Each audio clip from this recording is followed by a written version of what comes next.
All right, everybody. I'm excited to have Dan O'Keefe on the podcast. Dan and I go back a long ways, and I noticed on a LinkedIn post that he was leaving the private sector and going to work for the state of Connecticut, initially as Chief Innovation Officer, but now that role has expanded to include the Commission on Economic Development. So we're going to get into that. But first, welcome to the show, Dan.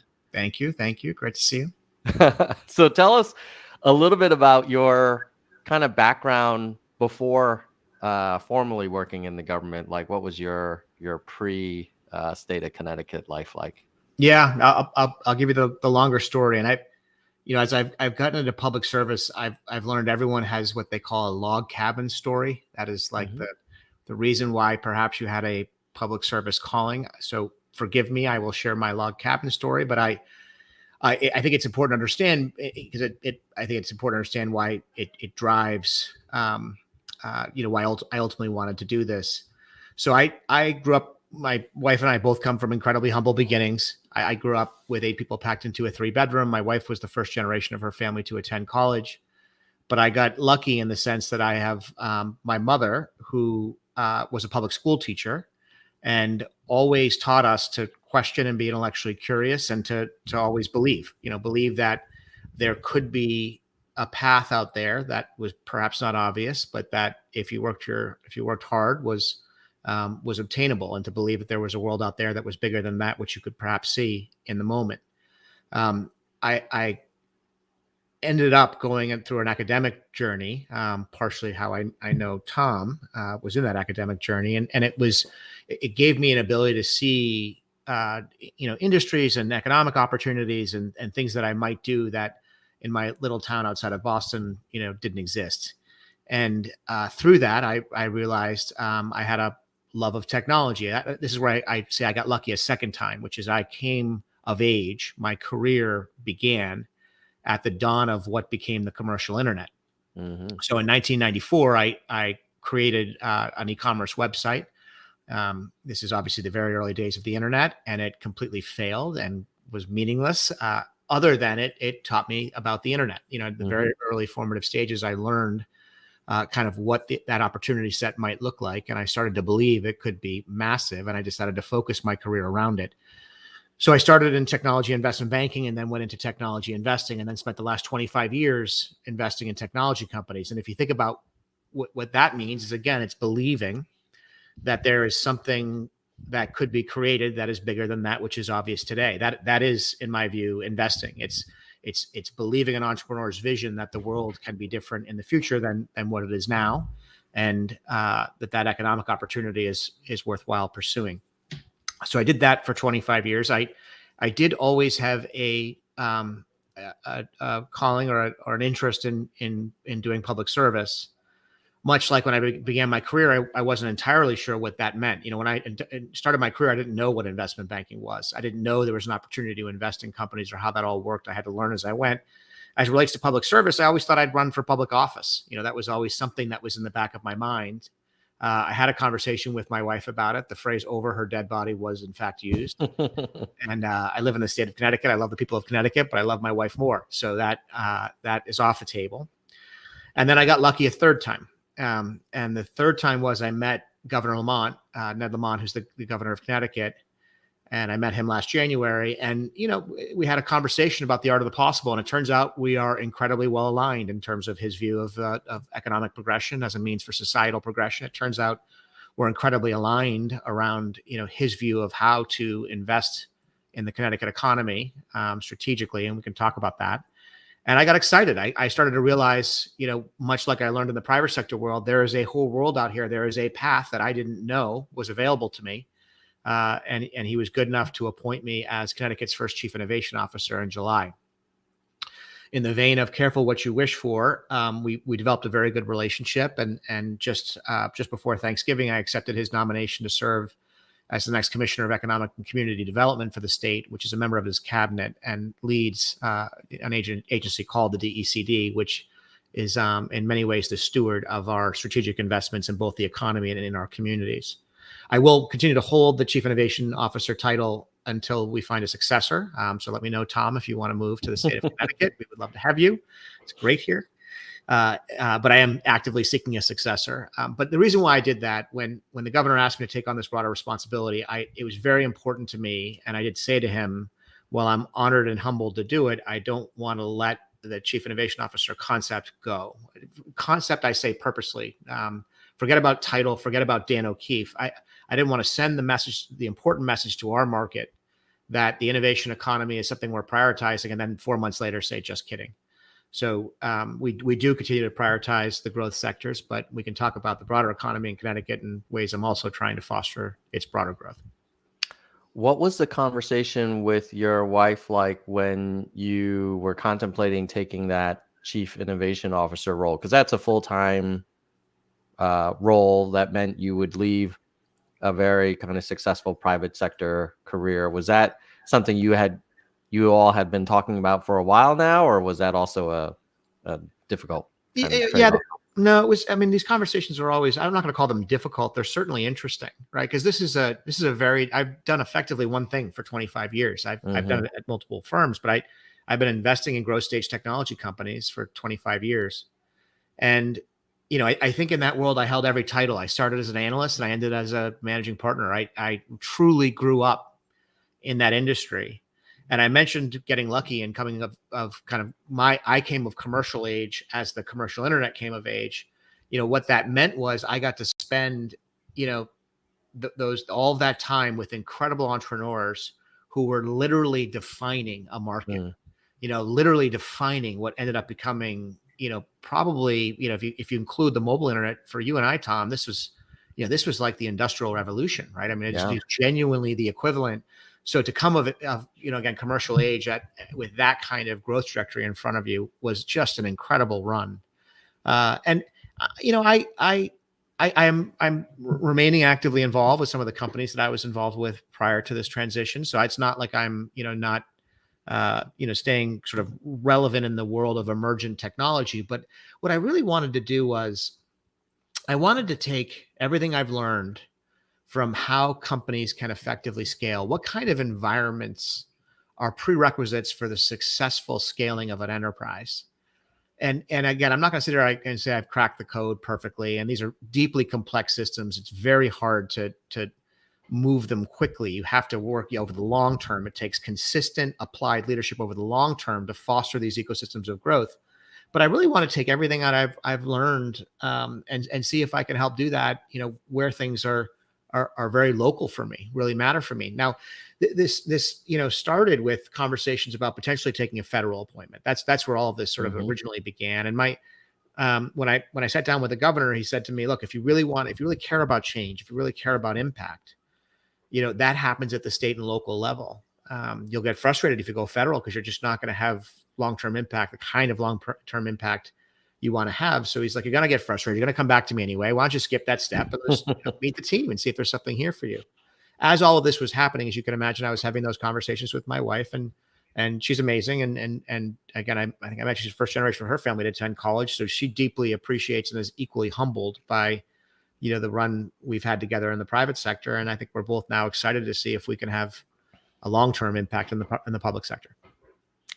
And it sounds like this chief innovation officer, the original role was a newly created initiative. Like what was the thinking behind it? Yeah, I'll tell you how that happened. So the governor invited me to meet his team. I did. I met with his entire team, and I came back to him and I said, "Look, and there's a woman named Alexandra Dom, who's also a fellow Harvard Business School graduate, who's the current commissioner of economic development. So between the governor and Alexandra, we had conversations around the art of the possible. And I said, I don't see an open position that makes sense for me, given my background and where I'd like to plug in. And they said, well, no, look, let's talk about what you want to do and we'll create one, deeply entrepreneurial. And so we did settle in on this chief innovation officer title. There are 17 other states that have that title. I know that because I asked ChatGPT. I disclosed that, by the way, when I put together that appendix to the proposal I made. But I did it purposefully to show the power of some of these emergent technologies. But as you look at the other states that have them, they're typically internally focused. So chief innovation officers of states are typically focused on internal purposes, meaning the more efficient delivery of government services, leveraging technology. Now, we certainly have those efforts in the state of Connecticut. They're principally led by our chief data officer and our chief information officer. But the CINO, as it's called, title here in Connecticut is more externally facing. So I am more focused on things like workforce training, job creation, economic progression, the things that one might consider to be more externally focusing in a state economy versus necessarily internal purposes. Now I'll sometimes get involved. So for example, we have, an AI committee, which is evaluating the potential for AI for government services, for government purposes. And I did agree to join that because that's obviously something I'm incredibly excited about and I think can ultimately add real value. But that is one of the few examples of where I'm more internally focused than externally. I'm guessing some people who are hearing this may have a bias for more of a kind of a laissez-faire free market approach to innovation, and may be wondering like, well, what is why should the state government get involved in that kind of thing? Let the private companies that you've been investing in for decades, like let them do what they do. Yep. And just like kind of get out of their way. How do you kind of respond to that? Totally agree. I am not a big government person. I think government, should be as small as possible, but as big as it needs to be. And I am deeply focused on making sure the government only focuses on things where the ultimate output is a public good as classically defined and not getting in the way of private enterprise. I'm not going down a regulatory path. I mean, that is a different conversation. What I'm talking about is who can best do the work.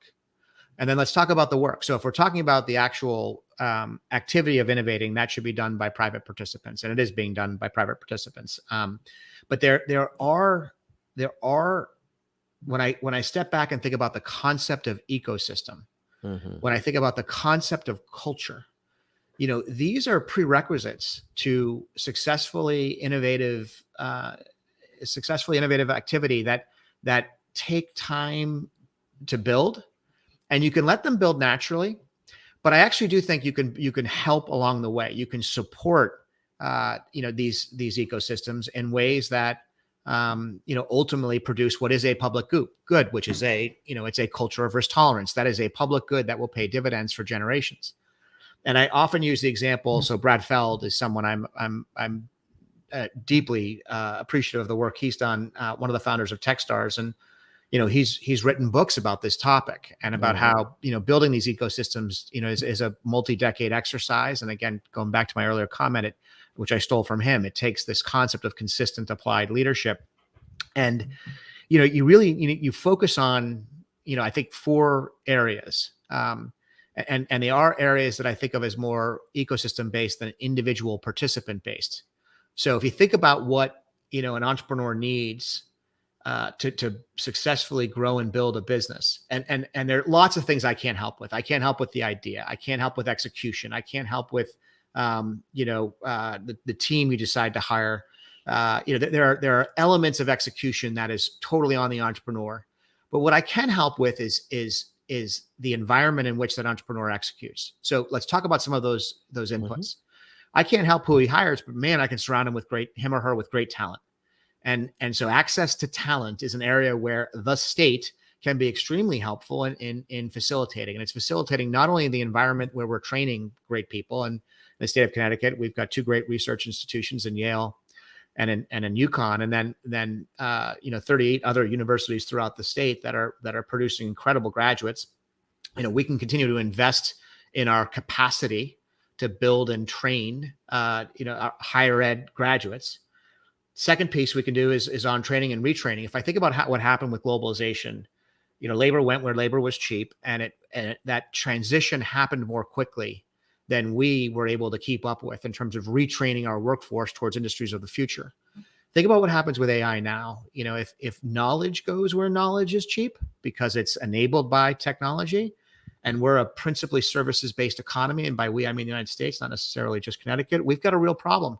And so I want to continue to focus on investing in our capacity to educate our workforce of the future. That's access to talent. Second thing is access to capital. I look at this as a lagging indicator.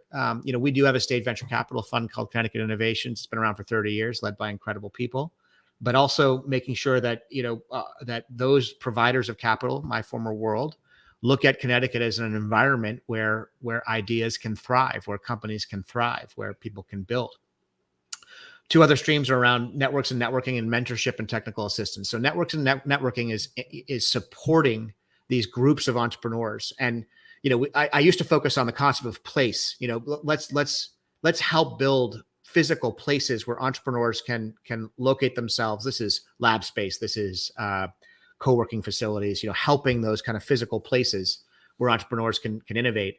The pandemic rewrote the rules on place. So I'm now focused much more on informal networks that are being created typically around an industry or a sub-geography in the state where perhaps an individual actor won't necessarily have the capital to do it, but with some support can create these aggregations of people. And that's where ideas can ultimately thrive, finding ways to make sure there's a strategic overlay of investing in and supporting in these informal networks, becoming a network of networks.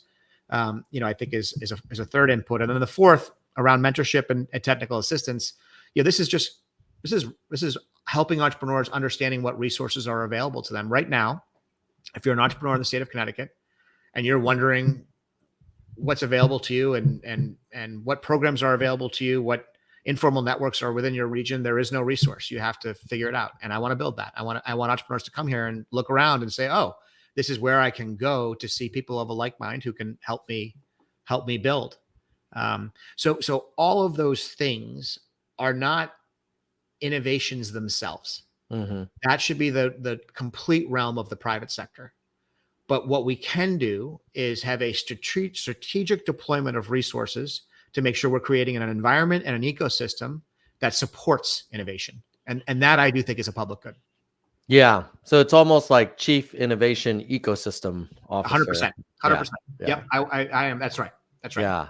Let's talk about the education one, because it's such an interesting topic. There are a lot of people who are concerned about the cost of education, outstripping inflation since like forever. Yeah.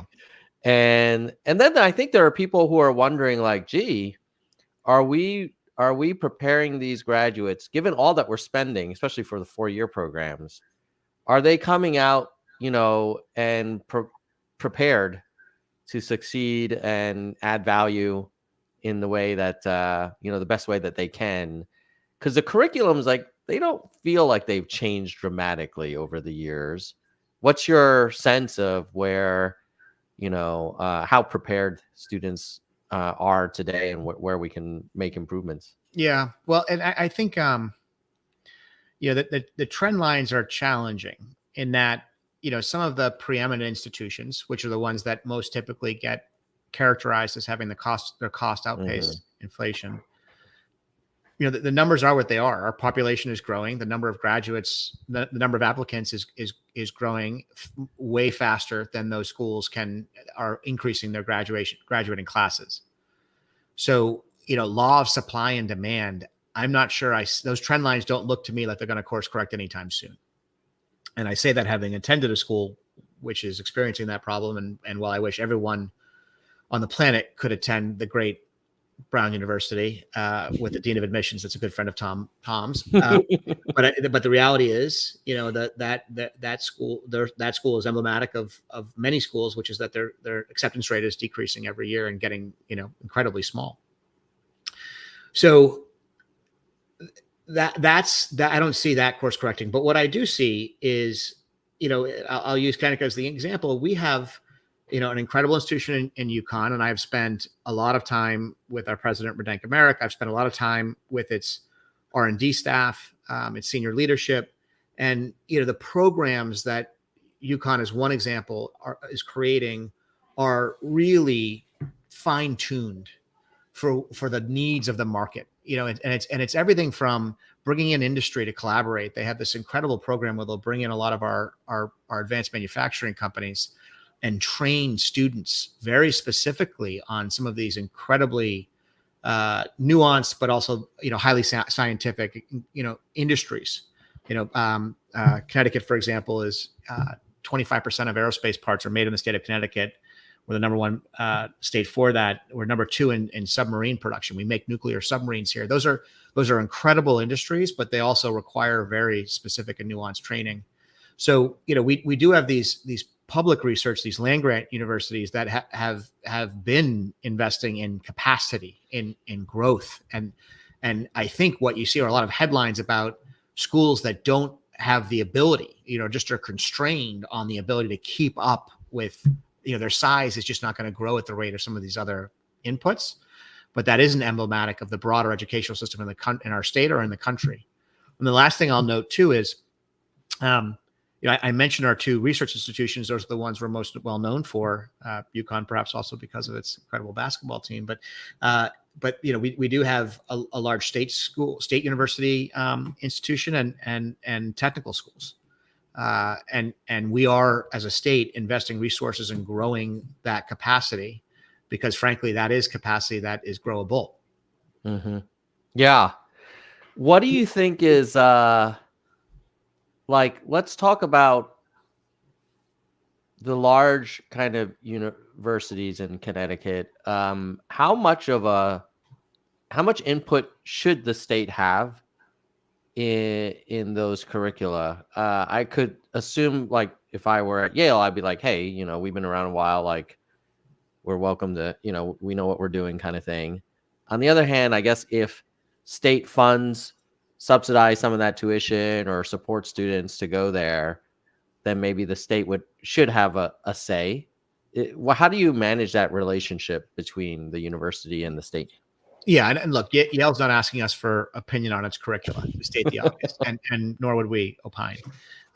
You mentioned state resources and therefore having a seat at the table. I for one, at least, I don't think of it that way. State public dollars should be leveraged for public purposes, but that doesn't mean all of a sudden we want to run the show. I'll give some examples of where we have collaborated with Yale. Yale recently participated in launching something called Climate Haven, which is an incubator for technologies to address climate change. Yale recently participated around building a building in New Haven, where Yale is based, and focused on biotech. These are all examples where there was a collaboration between higher ed, the local community, and the state community in creating some of these spaces and these initiatives that are incredibly forward-thinking in nature. When I say we, I still have trouble thinking of myself as the state, but I don't think we should be running around trying to create ideas. What we do is when there is a great idea and there are great partners at the table, we only apply public dollars when they are alongside private dollars. For us, it's a big signaling effect. But when there are great people coming together to collaborate, those are the kinds of things where I would love to see public dollars be the third leg of the stool, to make sure it's stood up in a way that is truly statewide in nature. I'll give a couple more examples. We have a quantum consortium, and this is seeing Yale and UConn collaborate together again at its most senior levels around sort of next generation computing. And then we have a similar effort going on around artificial intelligence. Those are two areas where I don't think it's like arm wavy, shiny new toys or blips on the radar that won't necessarily sustain. I think those are two examples of incredible shifts in computing paradigms that will ultimately go on to create multi-billion-dollar markets. And I love the fact that our great research institutions are doing the work with incredible students and incredible professors to be at the forefront of them. Those are kinds of examples where I think it's not the state coming in and saying, hey, you should teach X, Y, or Z in terms of your curricula, but this is coming in as a true partner and saying, these are areas where we think, the state would benefit from real collaboration, and we can play a coordinating effect. And that is one of the benefits of having a senior position within an administration, is you can bring people together. Put aside the application of public dollars for a second. This is just simply the application of public time, which I guess is funded with public dollars. But it's rallying people together to catalyze coordination and collaboration. One great example of that, as I mentioned, AI. AI is a horizontal, but there are multiple verticals that will be impacted by AI. One of which is healthcare, and healthcare is a big sector in the state of Connecticut. It's a meaningful portion of our GDP. And just last Monday, we had an event that was at the intersection of AI and healthcare.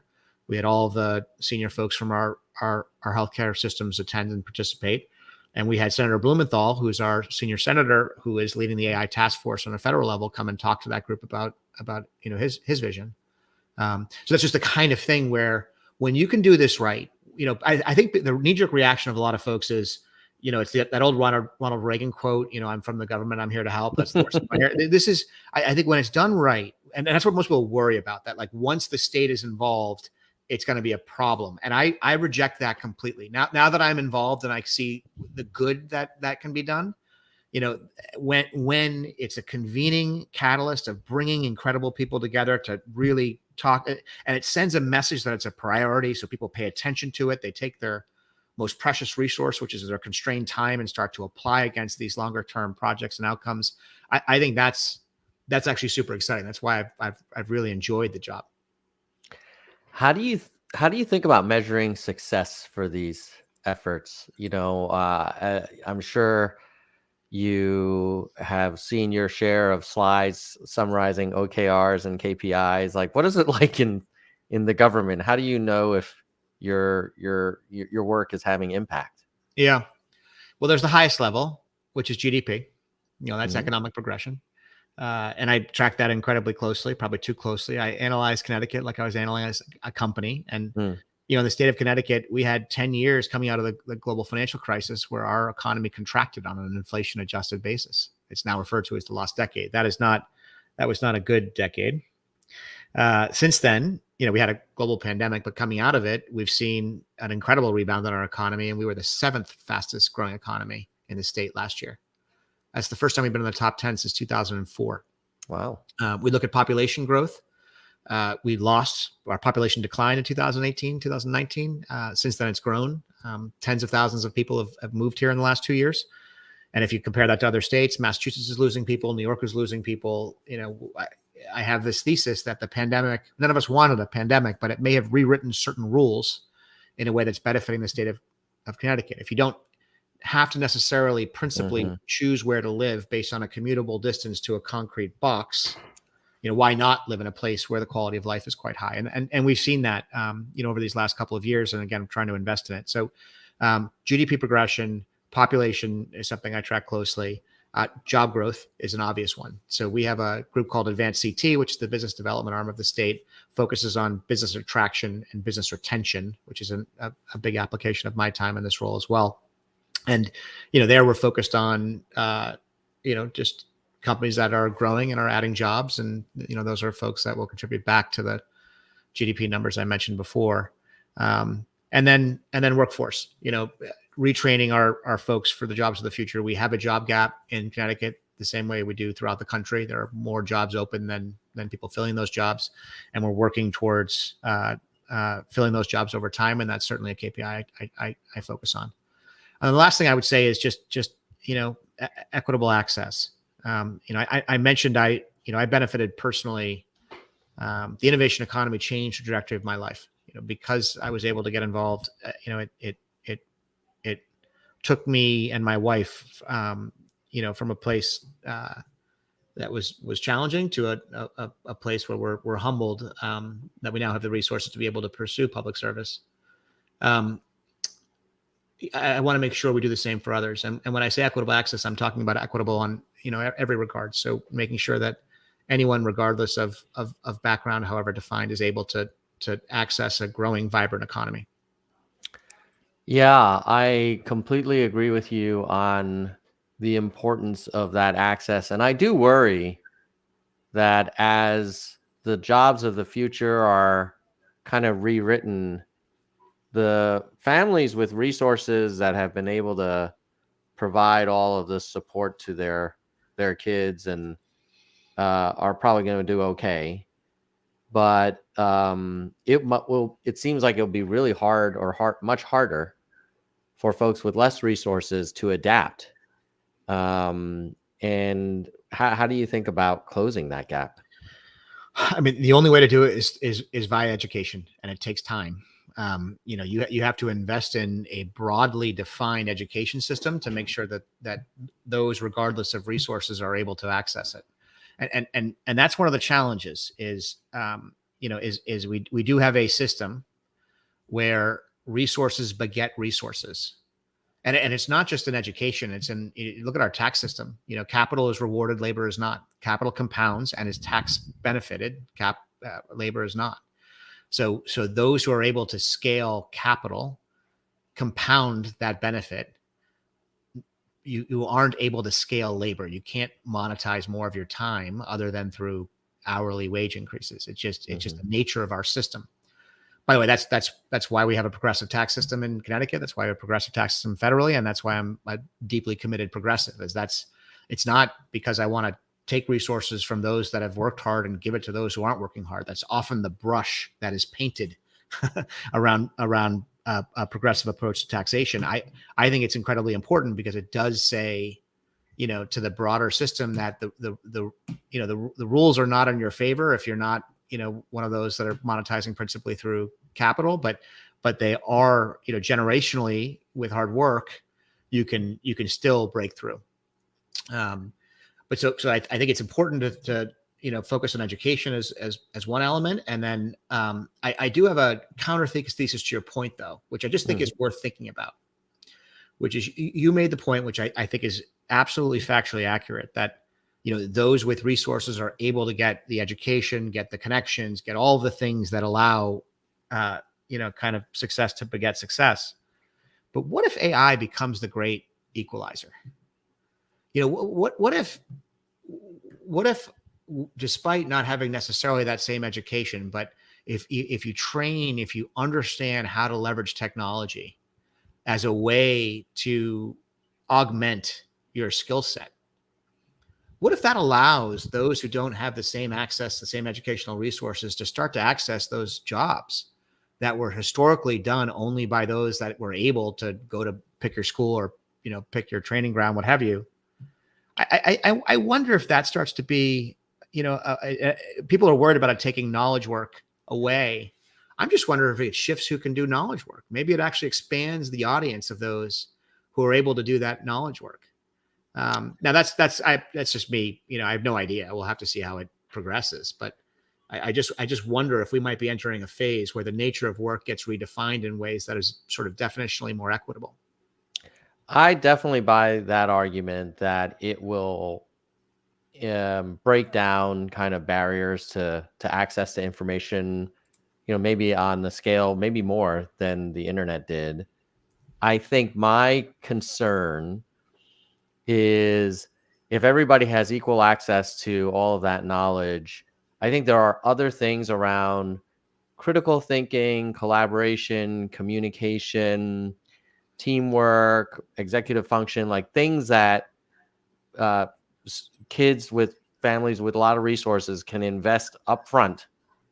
And and if you don't have a lot of resources and time and money and access to institutions, it's much harder. So it's like, yes, everybody will have access to BARD, to ChatGPT, but the ones that are able to apply it, right, and synthesize it and then get buy-in and execute and follow through, like that seems like it'll be a gap to keep in mind. Yeah. No, I think the gap you describe has existed for millennia, and it's coming back to this concept of compounding. It gets harder and harder to fill that gap as generations compound. This concept of the rich getting richer and the poor getting poorer. Look at the Gini coefficient in the United States; it's continued to rise, and I think it is one of the sources of, as that happens, that's when you see the rise of populism. That's when you see the rise of frustration, and you start to see isolationism. And I totally understand why. I don't blame those that get frustrated, that feel like the cards are stacked against them. So the only, that the AI component, I think, is just an interesting thing to see how that develops and impacts those trend lines. But that doesn't do away with the good work we need to continue to do. I serve humbly on a board of a nonprofit called the Opportunity Network, where we're partnering with 40,000 students throughout the U.S. who are high potential, but from historically marginalized communities. And the work that we do is to just try to help them understand the art of the possible, how to have how to network, how to source an internship, how to write a professional email, how to dress for an interview. Some of the skill sets that, for those that are from a bit more of a privileged background, I'm now disassociating historically marginalized from economics, but for those that are from historically privileged backgrounds, they get more of that support, they get more of that training, and that's one of those subtle issues that keeps a lot of folks from entering some of this types of jobs, these types of industries. Last question for you, Dan, before we wrap up. I appreciate your time here. When you think about your investing kind of experience and lessons you've learned, and now with your new focus on economic development, I'm curious to hear your take on what you think will be characteristics of winning companies in the future. We talked about employees and staff. Yeah. What makes a winning company that's going to be a great Connecticut company? Like what are some of the characteristics you'll want to you expect to see? Yeah, and I think I'll probably come across as sounding a little trite because I'm going to say some things that I think are obvious. But when I think about the companies I've been involved with in the past that have been successful, it really does come down to people and culture. I think about Daniel Ek at Spotify. He was, from the moment I met him, I could tell he was one of the greatest product visionaries on the planet. And every time I talk to him to this day, I'm blown away by, he's playing chess when everyone else is playing checkers. He's 10 years down the road in terms of where his strategy and his product is going. And he, like others I've worked with, have created just a culture of experimentation, risk taking, failing quick, iterating, trying again, experimenting. It's that cultural mindset of, I don't have everything figured out right now, but I'm okay trying, and everyone will be fine if I fail because we're going to try something else, and that we learn something from that exercise. I come back to this concept of a culture of risk tolerance. That's what I would love to see Connecticut become. Silicon Valley, and I'm not trying to replicate Silicon Valley, but it wasn't built in a day. It was built over the course of 50 years, and it's because it culturally created this concept of it's okay to try something even if it isn't obvious. And I think companies that embrace that kind of culture, accept the fact that they want to hire great people, and that those folks are going to try things and experiment and that's okay. I think that those are the types of companies we want to attract here. And I by the way, I also think every cycle of technology has accelerated, and it's expanded. So if you go back and you kind of look at everything going from client server to the emergence of the PC to so from mainframe, emergence of the PC, client server, desktop internet, mobile internet, whatever AI looks like next. Every one of those waves of innovation have been built on the last. You couldn't have had the mobile internet if you didn't have the desktop internet first. And the number of nodes that add to each of these networks just expands exponentially. And so I think that the opportunity set keeps getting bigger, but that the underlying market dynamics move that much more quickly. Mm-hmm. So the most successful companies are the ones that culturally don't get stuck in one way of doing things, that embrace diversity of input, healthy debates about where the world is going and where that company is going, and then iterate and move very quickly when they inevitably find out they're wrong, right? Because it's, no one can predict the future perfectly. So to me, it really does come back to culture and people. Love it. Anything else that I didn't ask you, Dan, that you wanted to share as it relates to your work in Connecticut?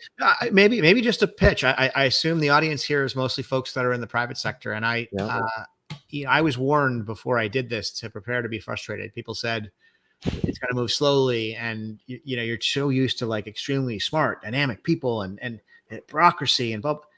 None of it's true. None of it's true. These are incredible people, all of whom could be doing something else for more money. The people in public service are doing it because they care. They're mission driven, and they're incredibly smart, and they're working incredibly hard. And I'm humbled to play some role in working with them. I actually think the problem in government service is not the quote unquote bureaucracy. It's the appointed class. It's the people that come in and, have no context or history and just want to put their mark on things because they're thinking about their next appointment or their next whatever. And I'm not going to do that. I'm going to be patient, and I'm going to listen, and I'm going to, work incredibly closely with folks who have been doing this for a long time and therefore have the understanding and the expertise. So my pitch to your audience is, I hope some of you will consider this, that we need great people to come in and bring fresh thinking.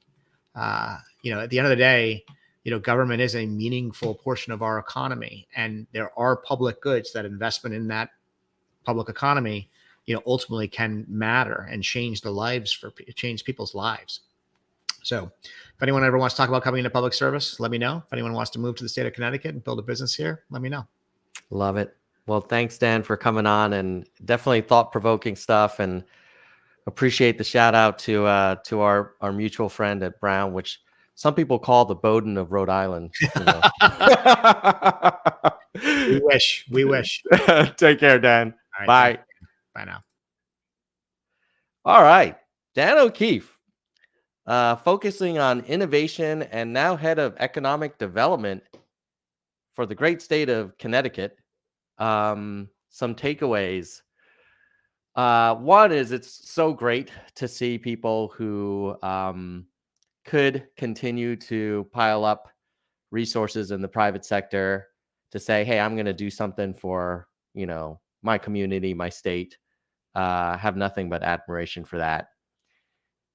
Two is, it'll be interesting, to catch up with Dan maybe a year from now and find out, hey, man, how's it going? What are some of the things that you've done that you're starting to see get traction? What are some learnings?